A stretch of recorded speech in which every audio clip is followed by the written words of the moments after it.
जय माता दी। प्रिय भक्तजनों, आज की कथा में आप सुनेंगे दशा माता की कथा, साथ ही गणेश भगवान की कथा। दशा माता की कथा को सुनने से घर परिवार, संतान, पति पर आए हुआ संकट दूर हो जाता है और सभी मनोकामनाएं पूरी होती हैं। तो आइए सुनते हैं दशा माता की कथा। एक राजा थे, उनकी दो रानियां थी। बड़ी रानी के कोई संतान नहीं थी, छोटी रानी का पुत्र था। राजा छोटी रानी और राजकुमार को बहुत प्यार करता था। बड़ी रानी छोटी रानी से ईर्ष्या करने लगी। बड़ी रानी राजकुमार के प्राण हर लेना चाहती थी। एक दिन राजकुमार खेलता खेलता बड़ी रानी की चौक में चला गया। बड़ी रानी ने राजकुमार के गले में एक काला सांप डाल दिया। छोटी रानी दशा माता का व्रत करती थी। राजकुमार दशा माता का दिया हुआ था। दशा माता की कृपा से राजकुमार के गले में सांप बिना नुकसान पहुंचाए चला गया। दूसरे दिन बड़ी रानी ने लड्डुओं में जहर मिलाकर राजकुमार को खाने के लिए दिया।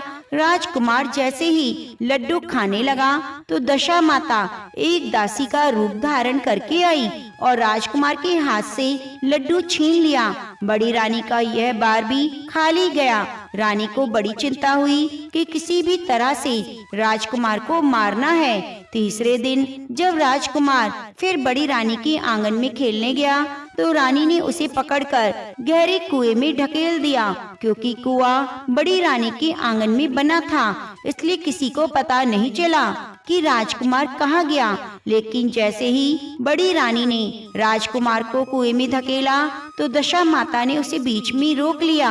इधर दोपहर हो जाने पर राजकुमार की न लौटने पर राजा और छोटी रानी को चिंता सताने लगी। दशा माता को भी इस बात की चिंता हुई, राजकुमार को उसके माता पिता के पास किस प्रकार पहुंचाया जाए।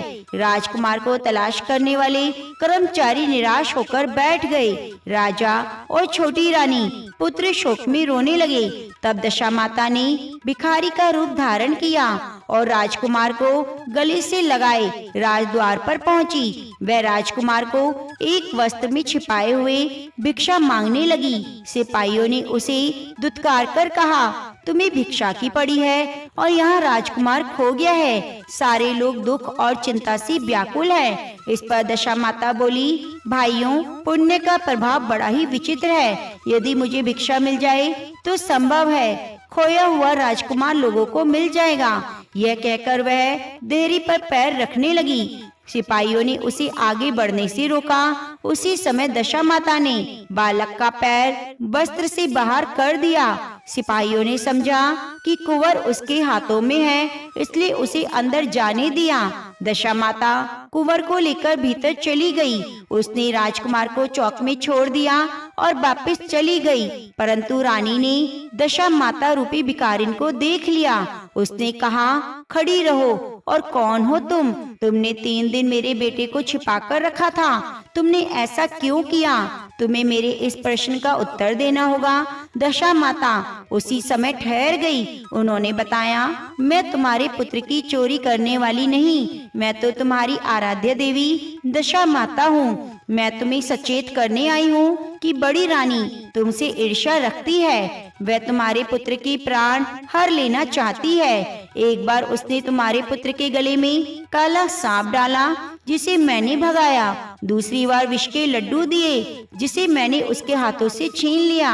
इस बार उसने तुम्हारे पुत्र को कुएं में डाला और मैंने बीच में ही उसे रोककर रक्षा की। इस समय मैं भिखारिन के वेश में तुम्हें सचेत करने आई हूँ। यह सुनकर छोटी रानी दशा माता के पैरों में गिरकर क्षमा मांगने लगी। छोटी रानी विनती भाव से बोली, जैसी कृपा आपने मुझ पर दर्शन देकर की, मैं चाहती हूँ आप सदैव इस महल में निवास करें और मुझसे जो सेवा पूजा होगी वह मैं करूँगी। इस पर दशा माता बोली, मैं किसी के घर में नहीं रहती। जो श्रद्धा पूर्वक मेरा ध्यान और स्मरण करता है, मैं उसी के हृदय में निवास करती हूँ। मैंने तुम्हें साक्षात दर्शन दिए, इसलिए तुम सुहागिनों को बुलाकर उन्हें यथाविधि आदर सत्कार के साथ भोजन कराओ, नगर में ढिंडोरा पिटवा दो कि सभी लोग मेरा डोरा लें और इस व्रत को करें। इतना कहकर दशा माता अंतर ध्यान हो गई। रानी ने अपने राज्य की सौभाग्यवती स्त्रियों को निमंत्रण देकर बुलाया और उपटन से लेकर सिर से आभूषण तक श्रृंगार कर उनकी यथाविधि सेवा करके भोजन कराया और दक्षिणा में गहने देकर विदा किया। रानी ने अपने राज्य में ढिंडोरा पिटवा दिया कि अब से सब लोग दशा माता का डोरा लिया करें। तो प्रेम से बोलिए दशा माता की जय। एक सास और बहू थी। बहू का पति विदेश गया हुआ था।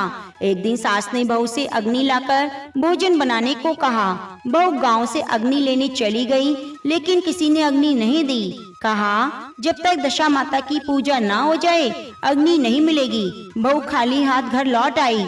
उसने सास से कहा गांव में दशा माता की पूजा है, इसलिए कोई अग्नि नहीं देता। शाम को सास अग्नि लेने गई, तभी स्त्रियों ने कहा सवेरे बहू आई थी, परंतु हमारे यहाँ पूजा नहीं हुई थी, इसी कारण अग्नि नहीं दी। ऐसा कहकर उन्होंने सास को अग्नि दे दी, क्योंकि अब माता की पूजा हो चुकी थी। सास अग्नि लेकर घर के दरवाजे पर पहुंची थी कि एक व्यक्ति बछड़ा लिए आया। उसके पीछे गाय भी आ रही थी, जिसने अभी अभी बछड़ा दिया था। सास ने उस व्यक्ति से पूछा क्या इस गाय ने पहली बार बछड़ा दिया है? आदमी ने कहा हाँ, पहली बार दिया है। सास ने बहू से कहा हम तुम भी दशा माता का गंडा लेंगे, व्रत करेंगे। दोनों ने गंडे की पूजा की। सास बहू 10-10 मोटी रोटी बनाती, 21वीं रोटी गाय को दी। दशा माता की पूजा करने के बाद सास बहू दोनों पारण करने बैठ गई। उसी समय बहू का पति विदेश से आ गया। उसने दरवाजे पर से आवाज लगाई। सुनकर माँ ने मन में कहा कि पारण कर चुकूंगी तब दरवाजा खोलूंगी। बहू ने अपनी थाली का अन्न इधर उधर करके जल्दी से पानी पिया और उठ खड़ी हुई। उसने तुरंत जाकर दरवाजा खोल दिया। पति ने पूछा माता कहाँ है? बहू ने कहा वे तो अभी पारण कर रही हैं। पति बोला इतने दिनों तक ना जाने तू कैसे रही, माता लाएगी तब जल पीऊंगा। माता पारण कर अपनी थाली धोकर पी चुकी थी। तब लड़के के पास गई। माता ने थाली परोसी, फिर बेटा भोजन करने बैठ गया। हाथ में प्रथम ग्रास लिया। फरों के टुकड़े जो बहू ने थाली से फेंक दिए थे उचक कर लड़के के सामने आने लगे। लड़की ने माँ से पूछा। माँ बोली बहू जाने। सुनते ही लड़का आग बबूला हो गया। जिसके चरित्र की तुम साक्षी नहीं, उसको अभी बाहर करो। माता ने पुत्र को हर तरह से समझाया, परंतु उसने एक ना मानी। वे यह कहता रहा उसे बाहर निकालो, तभी मैं घर में रहूंगा। माँ ने सोचा बहू को थोड़ी देर की बाहर कर देती हूँ, थोड़ी देर में लड़के का गुस्सा शांत हो जाएगा, फिर बहू को वापस अंदर बुला लूंगी। सास ने बहू से कहा घर के दरवाजे से बाहर निकालकर बरामदे की छत के नीचे खड़ी रहे। जब बहू बाहर जाकर खड़ी रही तो छत बोली दशा माता के विरोधी मैं छाया नहीं दे सकती। तब बहू वहाँ से हटकर कचरे के ढेर के पास जाकर खड़ी हो गई। कचरा बोला इतना भार कूड़े का नहीं जितना तेरा है, चल यहाँ से हटकर कहीं और जा। इस तरह से जहाँ वह जाती वहाँ से हटा दी जाती। फिर बहू अत्यंत दुखी होकर जंगल में चली गई। जंगल में भूखी प्यासी फिरती रही। एक अंधे कुएं में गिर गई। उसे चोट लग गई, नीचे जाकर बैठ गई। उसी समय राजा नल शिकार खेलते खेलते वहां आ पहुँचे। उनके साथ भी सब लोग बिछड़ गए थे। वे प्यास के मारे भटकते हुए उसी कुएं पर आए जिसमें बहू गिरी थी। राजा नल के भाई ने कुएं में लोटा डाला तो बहू ने उस लोटे को पकड़ लिया। तब भाई ने राजा से कहा इस कुएं में तो किसी ने लोटा पकड़ रखा है। तब राजा ने कुएं के पास जाकर कहा भाई यदि तू पुरुष है तो मेरा धर्म का भाई है, यदि स्त्री है तो मेरी धर्म की बहन है, जो भी है बोल। बहू ने आवाज दी। राजा ने उसी कुएं से बाहर निकाला और हाथी पर बिठाकर अपनी राजधानी ले गया। महाराज को महलों की ओर आते देखकर महारानी को खबर की गई। महाराज आ रहे हैं और वे भी रानी को ला रहे हैं। रानी बड़ी दुखी हुई। महाराज सामने आ पहुँचे। तब रानी ने विनय की महाराज मुझसे क्या भूल हो गई जो अब दूसरा विवाह कर आए। इस पर राजा ने हंसकर कहा तुम्हारी सौत नहीं तुम्हारी बहन आई है। यह सुनते रानी का मुंह खिल उठा। राजा ने बहू का नाम मुंह बोली बहन रख दिया और उसके लिए अलग महल बनवा दिया। एक दिन राजा की एक घोड़ी ने बच्चा दिया। तब वह बहन से बोली, अपनी दासी से पूछो, क्या घोड़ी ने पहली बार बच्चा दिया है या दूसरी तीसरी बार? दासी ने जवाब दिया, पहली बार दिया है। तब बहन ने रानी से कहा, आओ भाभी, हम तुम दोनों दशा माता का डोरा लें। रानी ने पूछा, किसके डोरे और कैसे डोरे, वो मुझे समझाओ। बहन ने कहा, दशा माता के व्रत का नियम है, पहले पहर जब गाय या घोड़ी कोई स्त्री बच्चा देती है तो डोरा लेकर व्रत प्रारंभ करते हैं। 9 व्रत करने के बाद 10वें दिन डोरे का पूजन करके विसर्जन किया जाता है। इसी के साथ उनको पारण के नियम बताए। तब रानी बोली, ननद जी, ये कैसा व्रत है? ननद बोली, भाभी जी, मुझसे जो चाहती हो सो कह लो, परंतु व्रत के बारे में कुछ मत कहो। मैं इसी व्रत के पालन में गलती करने के कारण मारी मारी फिरती हूँ, तुम्हारे द्वार आई हूँ। ऐसा कहते हुए बहन ने पूर्ण श्रद्धा से डोरा लिया।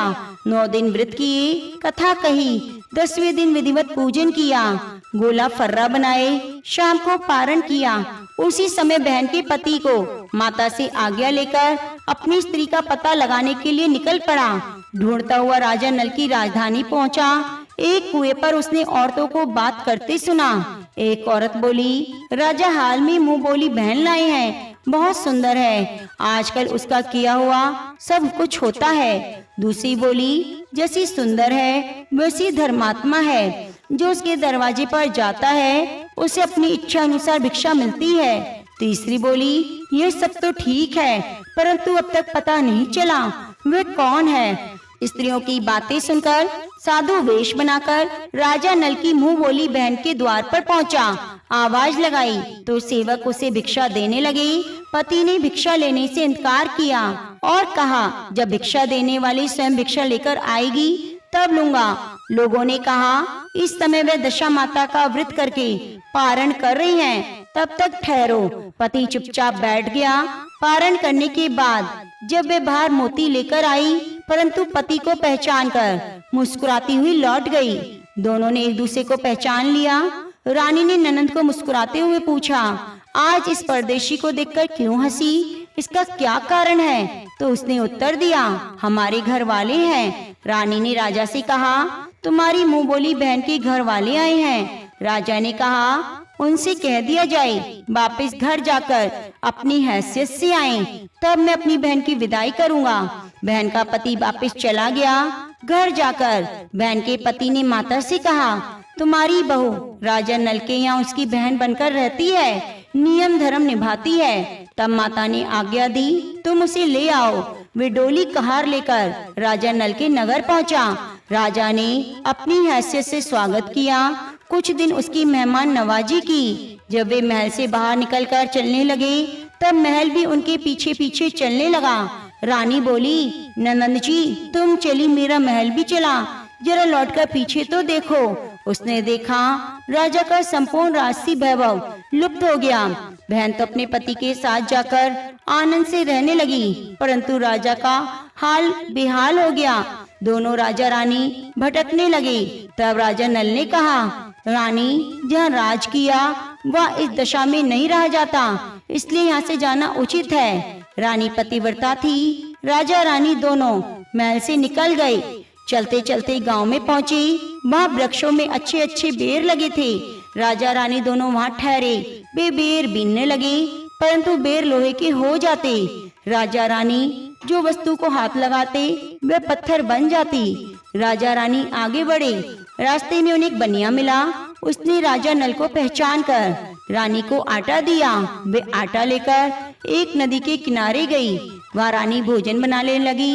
राजा स्नान करने लगा।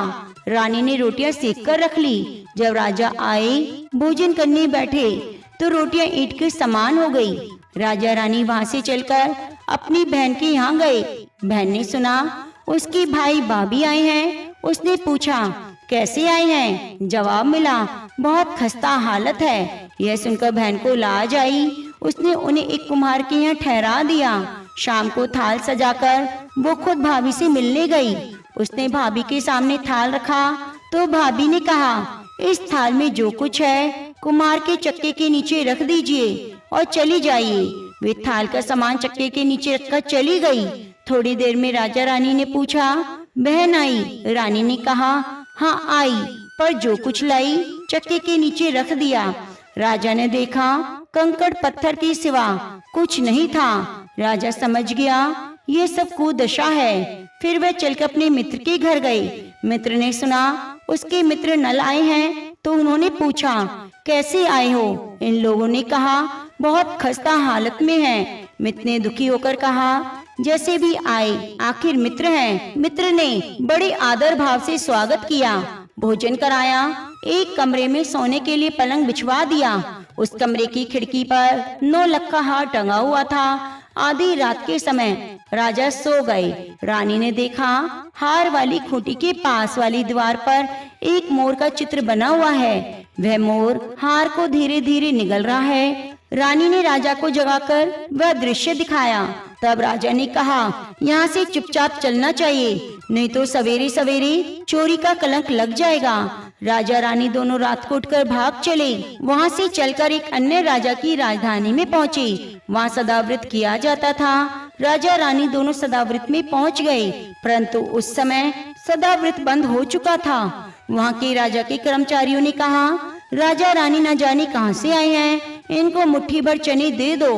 राजा रानी दोनों ने कहा, हम इस प्रकार अनादर और कुवचन के साथ सदाव्रत अस्वीकार करते हैं। अगर ऐसी कंजूसी है तो सदाव्रत का दिखावा क्यों?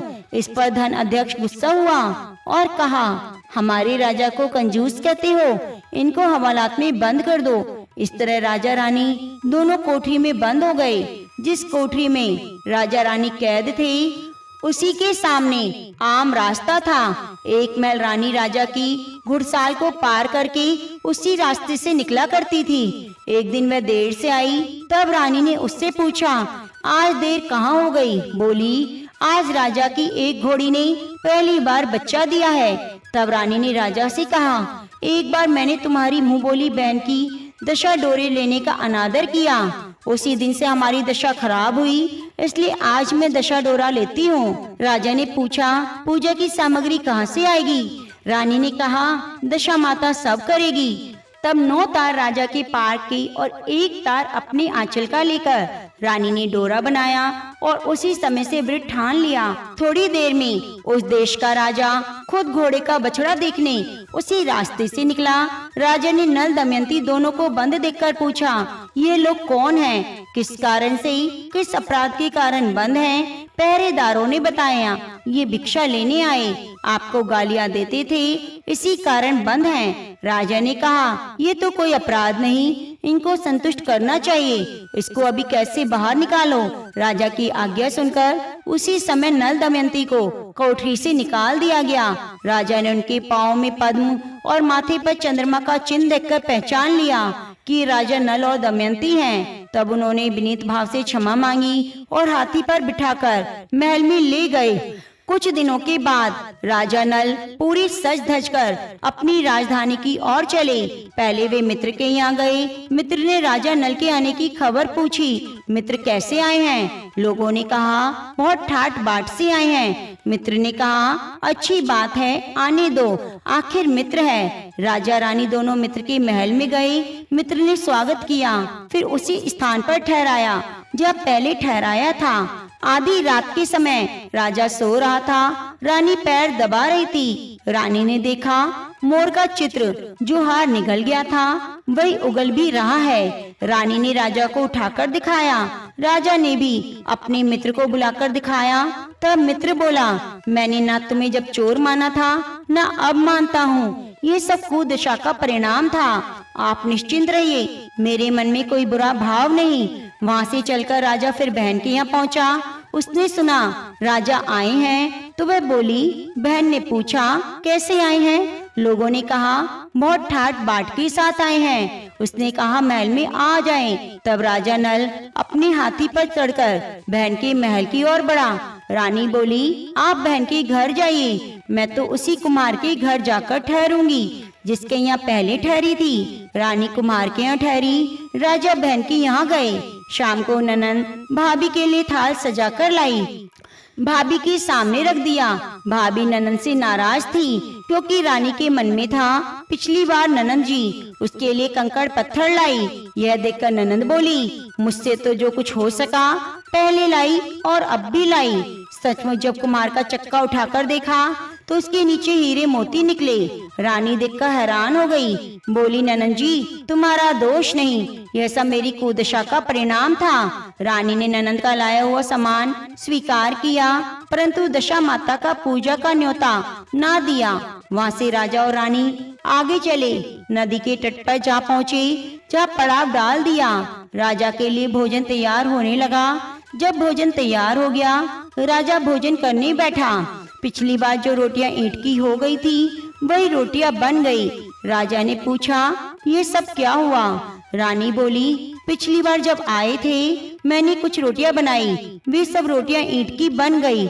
उसी दिन मैंने आपको नहीं बताया, वरना आप मेरी बात नहीं मानते। अब राजा रानी सेना सहित आगे बढ़े। राजा नल की फौज अपनी राजधानी के पास पहुंची। सबने राजा का पहचान लिया, बहुत खुश हुए, उन्हें महल में ले गए।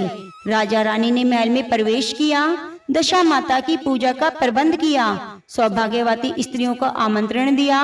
भोग के लिए सब तरह के पकवान बनाए गए। आटे की बटी हुई 10 बत्तियां, 10 गुड़ शक्कर की गुंजिया, 10-10 अठाइयां सुहागनों के आंचलों में डाली गई। सुहागनों का श्रृंगार आदि कराकर दशा माता की पूजा शुरू हुई। जब दिया जलाया गया तो दिया जला ही नहीं। तब पंडित ने विचार किया, यदि कोई न्योता पाने वाले को न्योता नहीं दिया गया तो याद किया जाए, उसके आने पर दीपक जल जाएगा। रानी ने कहा, मैंने तो सबको न्योता दिया, सिर्फ अपनी मुंह बोली बहन को न्योता नहीं दिया। रानी ने जल्दी से रथ भेजकर मुंह बोली बहन को बुलवा लिया। तब दिया भी जल गया। सुहागनों को भोजन कराकर विदा किया। उसी समय राजा ने राज्य में हुक्म जारी किया, अब से प्रजा की सभी लोग दशा माता का व्रत करेंगे। हे भगवती दशा माता, जैसे आपने राजा नल के कष्ट दूर किए, वैसे सबके दूर करना। प्रिय भक्तजनों, अब आइए सुनते हैं गणेश भगवान की कथा। बहुत समय पहले की बात है। एक बहन और एक भाई रहते थे। बहन हर रोज अपने भाई का चेहरा देखकर खाना खाती। बहन रोज सुबह जल्दी उठकर घर का सारा काम करके जल्दी से अपने भाई को देखने निकल जाती। रास्ते में पीपल के पेड़ के नीचे गणेश जी की मूर्ति थी, जहाँ वह नित्य हाथ जोड़कर कहती, भगवान मेरे जैसा अमर सुहाग, अमर पीहर सबको देना। रास्ते में जाते हुए जंगल का कांटा उसके पैर में चुभ जाता। एक दिन बहन ने अपने भाई का चेहरा देखा और बैठ गई। भाभी जी ने उससे पूछा, भाई जी तुम्हारे पैरों में क्या हुआ है? बहन ने कहा, रास्ते में आते वक्त जंगल का कांटा पैर में चुभ गया। यह कहकर बहन अपने घर चली गई। भाभी ने अपने पति से कहा, रास्ता साफ कर दीजिए, रास्ते से आते वक्त आपकी बहन के पैरों में कांटा चुभ जाता है। तुम्हारी बहन दुखी होती है। भाई ने कुल्हाड़ी लेकर सड़क से झरिया, जंगली घास, पेड़ पौधे काट दिए, जिससे रास्ता साफ हो गया। पेड़ों की सफाई के दौरान गणेश जी की मूर्ति अपने स्थान से हट गई, जिससे भगवान क्रोधित हो गए और उसके प्राण हर लिए। अब गांव के लोग अंतिम संस्कार के लिए भाई को ले जाने लगे।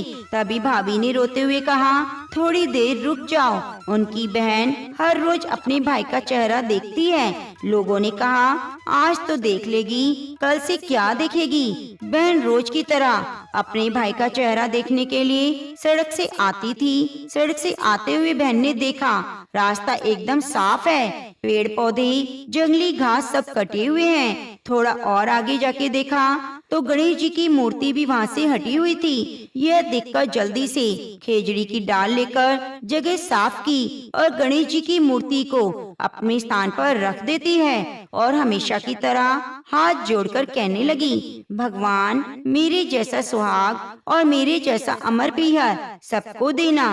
भगवान गणेश ने बात सुनी, सोचा अगर आज मैंने इसकी बात नहीं सुनी तो दुनिया में कोई भी नहीं मानेगा, कोई हमारी पूजा नहीं करेगा। भगवान गणेश कहते हैं, बेटी, खेजड़ी के 7 पत्ते ले जाओ, इन्हें कच्चे दूध में मिलाकर अपने भाई के शरीर पर छींटे मार देना, वह उठ जाएगा। जब बहन ने पीछे मुड़कर देखा तो कोई नहीं था। उसने सोचा, जैसा सुना वैसा कर लेती हूँ। खेजड़ी के 7 पत्ते लेकर घर गई। देखा लोगों की भीड़ लगी है। उसने घर जाकर देखा भाई का शरीर रखा हुआ था। भाभी रो रही थी। उसे गणेश जी से जैसा सुना था वैसे कच्चे दूध में खेजड़ी के 7 पत्ते मिलाकर अपने भाई के शरीर पर छिड़क दिया। भाई जाग गया। भाई ने उठकर कहा, मुझे बहुत गहरी नींद आई। बहन ने कहा, ऐसी नींद किसी शत्रु को न आए। भाई को सारी घटना बताई। हे गणेश जी महाराज, जैसे अमर सुहाग, अमर पीहर उस बहन को दिया, वैसी कथा कहानी कहने वाले, सुनने वाले सबको देना। तो प्रेम से बोलिए गणपति